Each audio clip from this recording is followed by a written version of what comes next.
Biblioteca. Supérate audiolibros. Una tumba, sin fondo. Autor: Ambrose Bierce. Me llamo John Brentwater. Mi padre, un borracho, tenía la patente de un invento para hacer bayas de café de arcilla, pero era un hombre honrado y no se dedicaba a la fabricación. Por lo tanto, solo era moderadamente rico, ya que los derechos de autor de su valioso invento apenas le daban para pagar los gastos de los litigios con los pícaros culpables de la infracción. Así pues, yo carecía de muchas ventajas de las que gozan los hijos de padres sin escrúpulos y deshonrosos, y de no haber sido por una madre noble y devota, que descuidó a todos mis hermanos y hermanas y supervisó personalmente mi educación, habría crecido en la ignorancia y me habría visto obligado a enseñar en la escuela.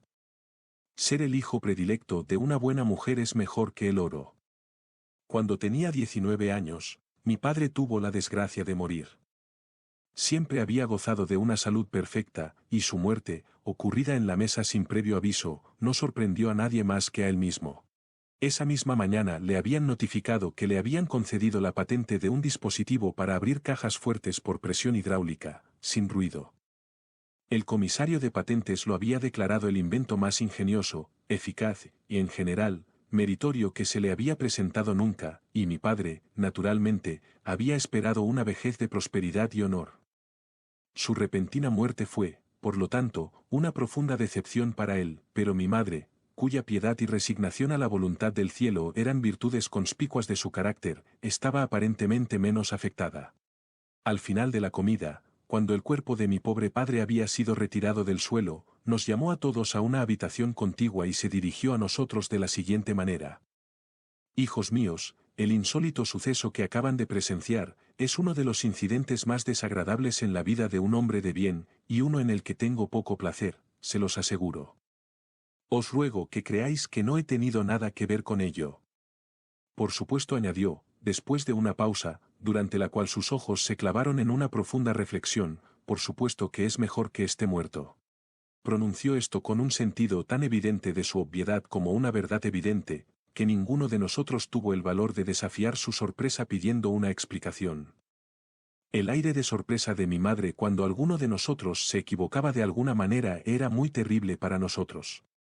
Un día, cuando en un arrebato de mal genio, me tomé la libertad de cortarle la oreja al bebé, sus simples palabras, Juan, me sorprendes, me parecieron una reprimenda tan aguda que, después de una noche de insomnio, fui a verla llorando, y arrojándome a sus pies, exclamé, Madre, perdóname por sorprenderte. Así que ahora todos, incluido el bebé de una sola oreja, pensamos que sería más suave aceptar sin rechistar la afirmación de que era mejor, de alguna manera, que nuestro querido padre estuviera muerto. Mi madre continuó, debo deciros, hijos míos, que en un caso de muerte repentina y misteriosa, la ley exige que el forense venga a cortar el cuerpo en pedazos y los someta a una serie de hombres que, tras inspeccionarlos, declaran a la persona muerta. Por ello, el forense recibe una gran suma de dinero. Deseo evitar esa dolorosa formalidad en este caso, es algo que nunca ha contado con la aprobación de los restos. Ion, aquí mi madre volvió su cara de ángel hacia mí, eres un muchacho educado y muy discreto. Ahora tienes la oportunidad de mostrar tu gratitud por todos los sacrificios que tu educación ha supuesto para el resto de nosotros. Ion, ve a eliminar al juez de instrucción.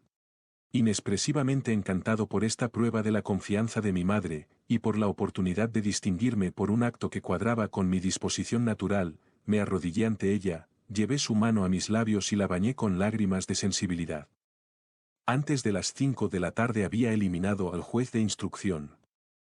Inmediatamente me arrestaron y me metieron en la cárcel, donde pasé una noche de lo más incómoda, sin poder dormir a causa de las blasfemias de mis compañeros de prisión, dos clérigos, cuya formación teológica les había dado una fertilidad de ideas limpias y un dominio del lenguaje blasfemo sin parangón.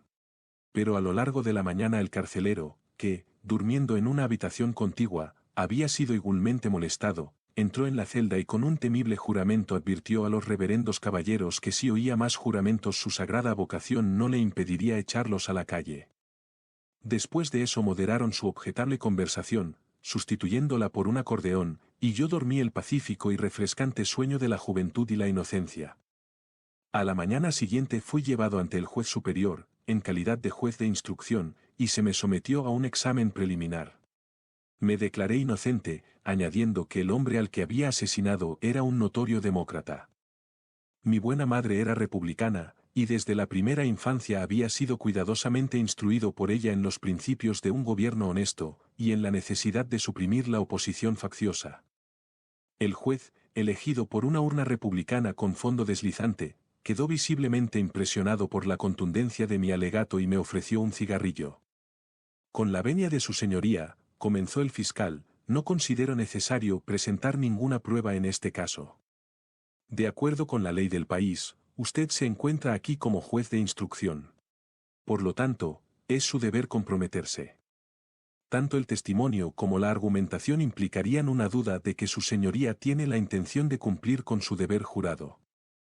Ese es mi caso.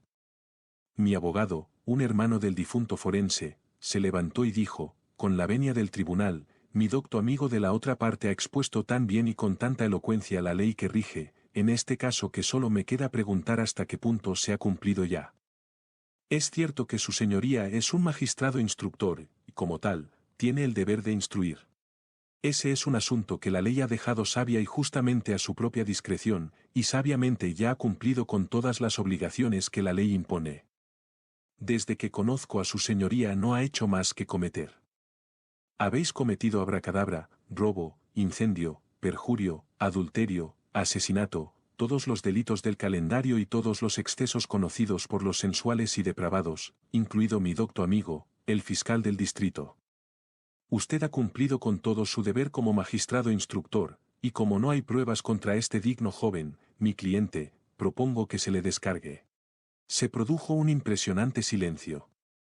El juez se levantó, se puso la gorra negra, y con voz temblorosa por la emoción, me condenó a cadena perpetua y a la libertad. Luego, dirigiéndose a mi abogado, dijo, fría pero significativamente, le veré más tarde. A la mañana siguiente, el abogado que tan concienzudamente me había defendido contra la acusación de asesinar a su propio hermano, con el que había tenido una disputa por unas tierras, había desaparecido y su destino es hasta hoy desconocido. Mientras tanto, el cuerpo de mi pobre padre había sido enterrado en secreto a medianoche en el patio trasero de su última residencia, con sus últimas botas puestas y el contenido de su último estómago sin analizar. Se oponía a la exhibición, dijo mi querida madre, mientras terminaba de apisonar la tierra sobre él y ayudaba a los niños a ensuciar el lugar con paja, sus instintos eran todos domésticos y amaba la vida tranquila.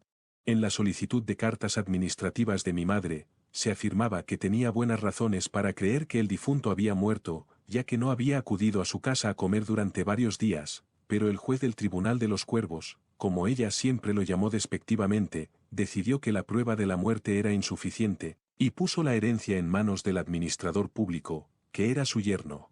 Se comprobó que el pasivo estaba exactamente equilibrado con el activo, solo quedaba la patente del dispositivo para abrir cajas fuertes sin ruido, mediante presión hidráulica, y ésta había pasado a ser propiedad del juez testamentario y del administrador público, como mi querida madre prefería deletrearlo. Así, en unos breves meses, una familia digna y respetable se vio reducida de la prosperidad al crimen, la necesidad nos obligó a trabajar. En la selección de las ocupaciones nos regíamos por una serie de consideraciones, como la aptitud personal, la inclinación, etc.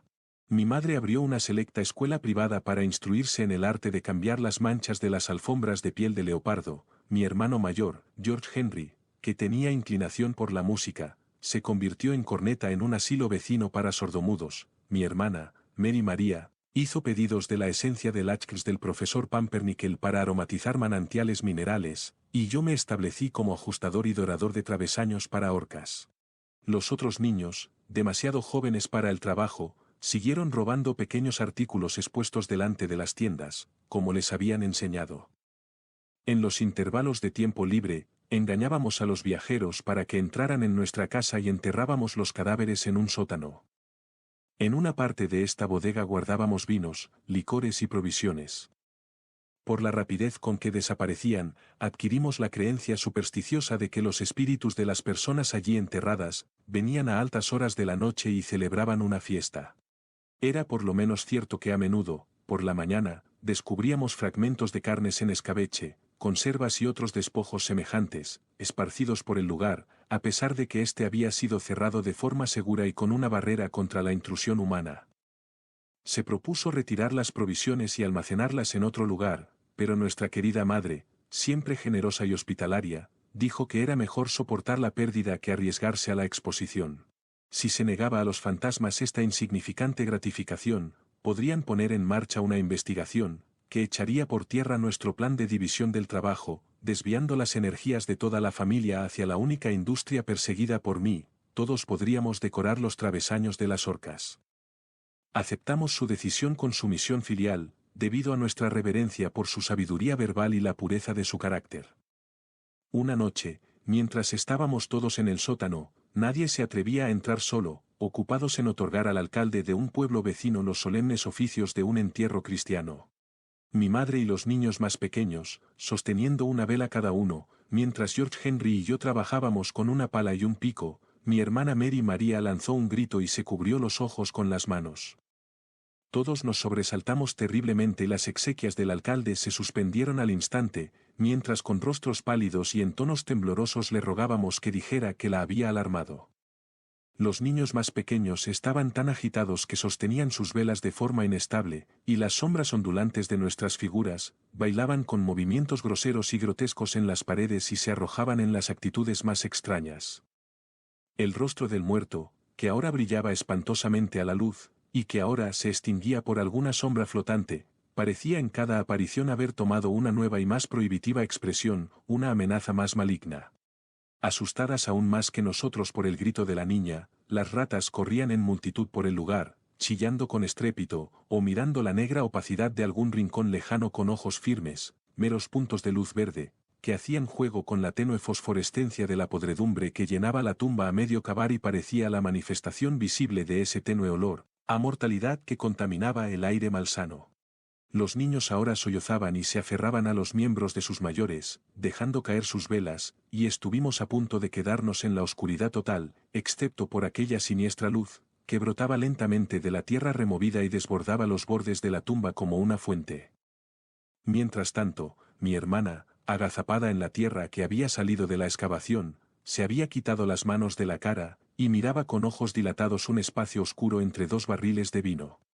Allí está, gritó señalando, Dios del cielo. ¿No lo ves? Y allí estaba. Una figura humana, que se distinguía débilmente en la penumbra, una figura que se tambaleaba de un lado a otro, como si estuviera a punto de caer, que se agarraba a los barriles de vino para apoyarse, que se había adelantado inestablemente y que por un momento se reveló a la luz de las velas que nos quedaban, luego se levantó pesadamente y cayó al suelo. En ese momento todos reconocimos la figura, el rostro y el porte de nuestro padre, muerto desde hacía 10 meses y enterrado por nuestras propias manos, nuestro padre indudablemente resucitado y espantosamente borracho. Sobre los incidentes de nuestra precipitada huida de aquel horrible lugar, sobre la extinción de todo sentimiento humano en aquella tumultuosa y loca carrera por las húmedas y mohosas escaleras, resbalando, cayendo, tirando unos de otros y trepando por encima de las espaldas de otros, con las luces apagadas, los bebés pisoteados bajo los pies de sus fuertes hermanos y lanzados hacia atrás hasta la muerte por el brazo de una madre, sobre todo esto no me atrevo a detenerme. Mi madre, mi hermano mayor y yo escapamos, los demás se quedaron abajo, para perecer de sus heridas o de su terror, algunos, tal vez, por las llamas. En menos de una hora, los 4, reuniendo apresuradamente el dinero y las joyas que teníamos y la ropa que podíamos llevar, incendiamos la vivienda y huimos por su luz hacia las colinas. Ni siquiera nos detuvimos a cobrar el seguro, y mi querida madre dijo en su lecho de muerte, años después en una tierra lejana, que este era el único pecado de omisión que pesaba sobre su conciencia. Su confesor, un hombre santo, le aseguró que, dadas las circunstancias, el cielo perdonaría la negligencia. Unos 10 años después de nuestra mudanza de los escenarios de mi infancia, yo, que entonces era un próspero falsificador, volví disfrazado al lugar con la intención de obtener, si era posible, algún tesoro que nos perteneciera y que estuviera enterrado en el sótano. Puedo decir que no tuve éxito. El descubrimiento de muchos huesos humanos en las ruinas había puesto a las autoridades a cavar en busca de más. Habían encontrado el tesoro y lo habían guardado para su honestidad. La casa no había sido reconstruida, todo el suburbio era, de hecho, una desolación. Se había informado de tantas imágenes y sonidos sobrenaturales en los alrededores que nadie quería vivir allí. Como no había nadie a quien interrogar ni molestar, resolví gratificar mi piedad filial contemplando una vez más el rostro de mi amado padre, si es que nuestros ojos nos habían engañado y seguía en su tumba. Recordé, además, que siempre había llevado un enorme anillo de diamantes, y como nunca lo había visto ni había oído hablar de él desde su muerte, tenía razones para pensar que podría haber sido enterrado con él. Consiguiendo una pala, pronto localicé la tumba en lo que había sido el patio trasero y comencé a cavar. Cuando había bajado unos 4 pies, todo el fondo se desprendió de la tumba y me precipité en una gran alcantarilla, cayendo a través de un largo agujero en su desmoronado arco. No había ningún cuerpo, ni ningún vestigio de uno. Incapaz de salir de la excavación, me arrastré por el sumidero, y tras retirar con cierta dificultad una masa de basura carbonizada y mampostería ennegrecida que lo ahogaba, salía lo que había sido aquel fatídico sótano. Todo estaba claro. Mi padre, sea cual fuere la causa de que lo tomaran a mal en su comida, y creo que mi Santa Madre, podría haber arrojado algo de luz sobre ese asunto, había sido indudablemente enterrado vivo. La tumba había sido cavada accidentalmente por encima del desagüe olvidado, y hasta casi la corona de su arco, y no se había utilizado ningún ataúd, sus esfuerzos por revivir habían roto la mampostería podrida y había caído a través de ella, escapando finalmente al sótano. Sintiendo que no era bienvenido en su propia casa, pero no teniendo otra, había vivido en reclusión subterránea, testigo de nuestro ahorro y pensionista de nuestra providencia. Era él quien había comido nuestra comida, era él quien había bebido nuestro vino, no era mejor que un ladrón. En un momento de embriaguez, y sintiendo, sin duda, esa necesidad de compañía que es el único vínculo de simpatía entre un hombre ebrio y su raza, había abandonado su lugar de escondite en un momento extrañamente inoportuno, acarreando las consecuencias más deplorables a sus allegados, un error que tenía casi la dignidad del crimen. Un saludo y mucha fuerza.